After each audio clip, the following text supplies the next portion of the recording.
हम एक अधिकतम सुरक्षा वाले जेल में हैं, जहां देश के सबसे खतरनाक अपराधी रहते हैं। यहाँ के सभी पुरुष कैदी और उन्हें नियंत्रित करने वाले गार्ड मजबूत और जिद्दी हैं। लेकिन एवा एक अपवाद है। उसे हाल ही में इस जेल में ट्रांसफर किया गया है। कुछ ही हफ्तों में उसने कई कैदियों के साथ लगभग दोस्ताना रिश्ता बना लिया है। वह सुबह उन्हें जगाने का काम करती है, कॉफी मेकर इस्तेमाल करना सिखाती है और जो कैदी खुद को बेहतर करना चाहते हैं उनकी मदद करती है। कुछ कैदियों को गुस्से की समस्या है, जिसे उसने दोपहर में गाइडेड मेडिटेशन सेशन शुरू करके हल किया। असल में वह इन कैदियों के लिए एक फरिश्ता है। कैदी उसे प्यार करते हैं और उसकी रक्षा करते हैं। जब कोई उसकी बात नहीं मानता तो वे उसका साथ देते हैं। एवा ने जेल में अपने काम को कुछ और ही बना दिया है। हर दिन वह इन कैदियों को समाज में वापस लौटने के लिए थोड़ा और तैयार करती है। एक सुबह जेल में नए कैदियों का एक समूह आता है, लेकिन एवा की नजर एक खास कैदी पर पड़ती है।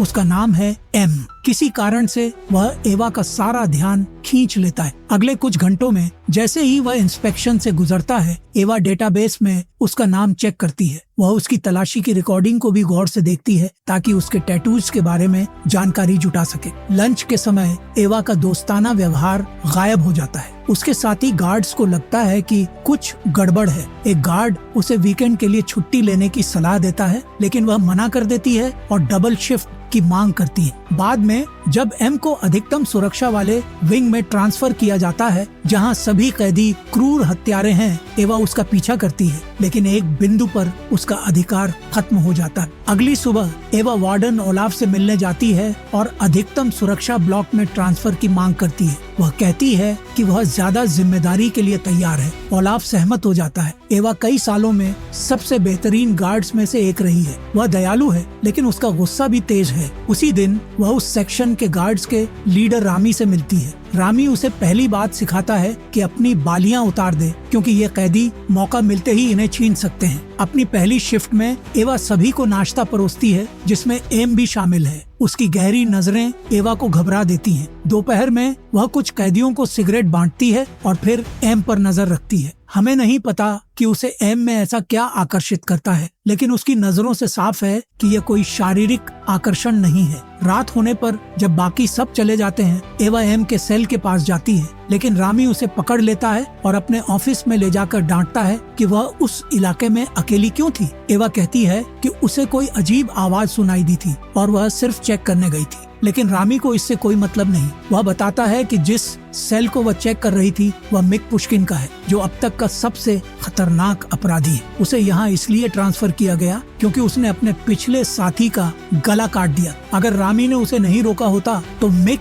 उसे सेल के छोटे गैप से मार सकता था। रामी उसे उस लड़के की फाइल दिखाता है जिसे मिक ने मारा था। वह सिर्फ एक बच्चा था जो ऐसा कुछ डिजर्व नहीं करता था। फिर वह चला जाता है और एवा को कहता है कि जेल का यह हिस्सा बाकी हिस्सों जैसा नहीं है, यहाँ हर पल सतर्क रहना पड़ता है। रामी के जाने के बाद एवा फाइल में उस लड़के की तस्वीर देखती है और रोने लगती है। वह लड़का उसका बेटा था। अब हमें समझ आता है कि वह मिक के पीछे क्यों पड़ी है। यह उसका बदला लेने का मिशन है। अगले कुछ दिनों में एवा अपने अधिकार का दुरुपयोग करती है। वह मिक को उसकी रोज की सिगरेट देने से मना कर देती है। जब मिक बाथरूम जाने की अनुमति मांगता है तो वह इंटरकॉम बंद कर देती है और उसे घंटों इंतजार करवाती है। जब गार्ड्स को मिक के सेल से बदबू आती है तो वे उसे ट्रांसफर करने की तैयारी करते हैं। जैसे ही सेल का दरवाजा खुलता है, मिक एवा के चेहरे पर मल फेंक देता है। उसे बेहतर महसूस कराने के लिए उसके साथी मिक को शावर में ले जाते हैं और उसे हाई प्रेशर होठ से नहलाते हैं। ये जेट इतना तेज होता है कि मिक को चोट लगती है। एवा उस आदमी के दर्द का हर पल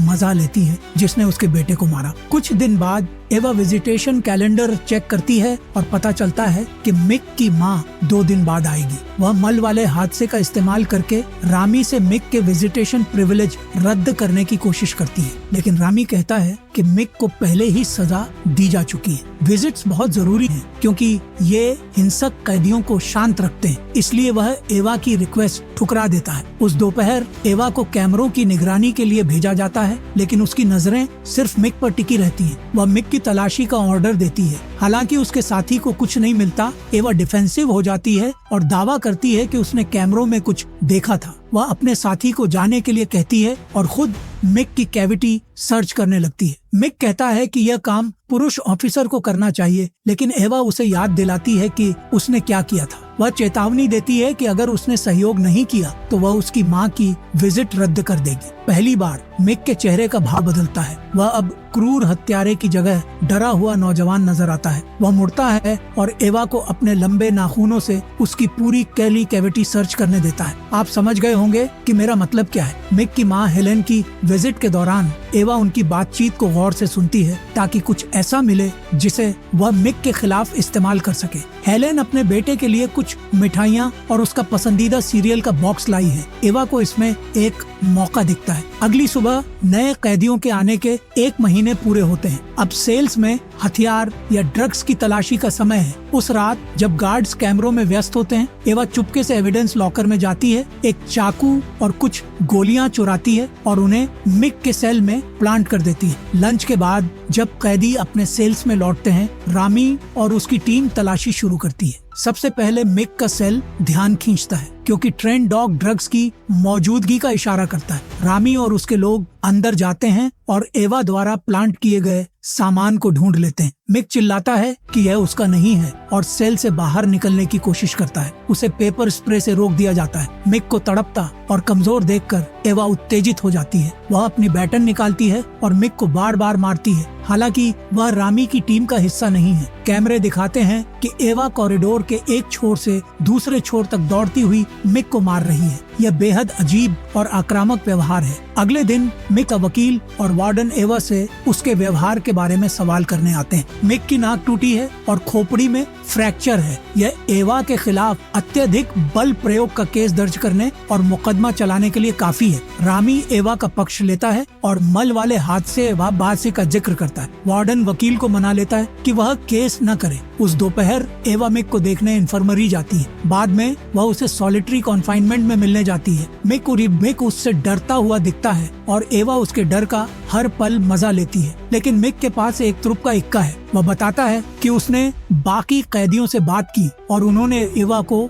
तलाशी से पहले उसके सेल में जाते देखा था। वह अपने वकील से इसकी जांच करवा सकता है। इससे एवा न सिर्फ अपनी नौकरी खो देगी बल्कि उसे महिला जेल में ट्रांसफर कर दिया जाएगा और मिक को फिर कभी उसका चेहरा नहीं देखना पड़ेगा। एवा पूछती है कि वह क्या चाहता है। मिक एक डील ऑफर करता है। उसने अपने वकील से कहा है कि उसे न्यूनतम सुरक्षा वाले सेक्शन में ट्रांसफर किया जाए, जहां एवा पहले कैदियों के साथ काम करती थी और उनकी मदद करती थी। चूंकि मिक के पास मुकदमा करने की ताकत है, उसे यह ट्रांसफर मिलने की पूरी संभावना है। इसके अलावा वह एवा के मेडिटेशन क्लासेस और दूसरी सपोर्ट एक्टिविटीज में हिस्सा लेना चाहता है। वह सिर्फ लड़ाई के अलावा कुछ और सीखना चाहता है। जब ये प्रोसेस चल रहा होता है, कुछ भयानक होता है। एवा का सबसे अच्छा स्टूडेंट, जिसे उसके मेडिटेशन क्लास में सबसे ज्यादा पोटेंशियल था, सोते वक्त मार दिया जाता है। हत्यारा अधिकतम सुरक्षा वाले इलाके में भेजा जाता है जहां वह अपने ट्रायल तक रहेगा, लेकिन इससे उस इलाके में एक जगह खाली हो जाती है। मिक के वकील के दबाव की वजह से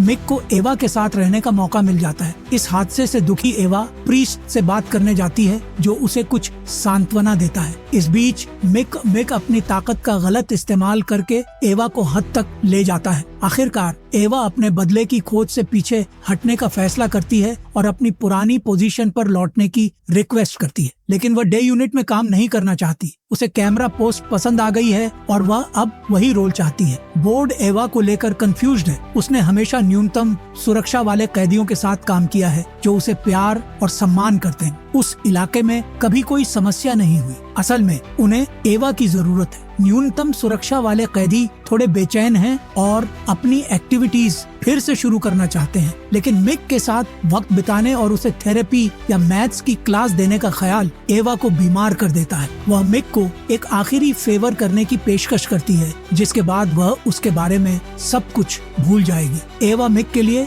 6 घंटे का सुपरवाइज्ड पास हासिल कर लेती है ताकि वह बाहर की दुनिया में अपनी माँ से मिल सके। इस छुट्टी के दौरान एवा मिक पर नजर रखती है। मिक अपने घर जाना चाहता है जहाँ उसकी माँ ने उसका पसंदीदा केक तैयार किया है, लेकिन हेलेन एवा को उनके साथ बैठने के लिए बुलाती है। इससे मिक नाराज हो जाता है। वह गुस्से में अपनी माँ के चेहरे पर केक मल देता है। जब वे बहस करते हैं, एवा को लगता है कि वह और उसका बेटा भी इसी तरह इन्हीं शब्दों और उसी फ्रस्ट्रेशन के साथ बहस करते थे। हर दिन मिक अपनी माँ को केक से सना चेहरा और रोते हुए छोड़कर घर से निकल जाता है। बाहर एवा उसे बताती है कि उसका एक बेटा था जो मिक की तरह ही उस पर चिल्लाता था। उसका नाम था साइमन, लेकिन अब वह नहीं है। मिक कुछ सेकंड के लिए चुप हो जाता है और फिर उसे सच्चाई समझ आती। वह भागने लगता है, ये सोचकर कि एवा उसे मारने की योजना बना रही है। एवा उसका पीछा जंगल में करती है और उसे एक गड्ढे में गिरा हुआ पाती है, क्योंकि वह एक टहनी से टकराकर गिर गया था। उस पल में एवा के दिमाग में कई ख्याल आते हैं। वह उसे पीठ में गोली मार सकती थी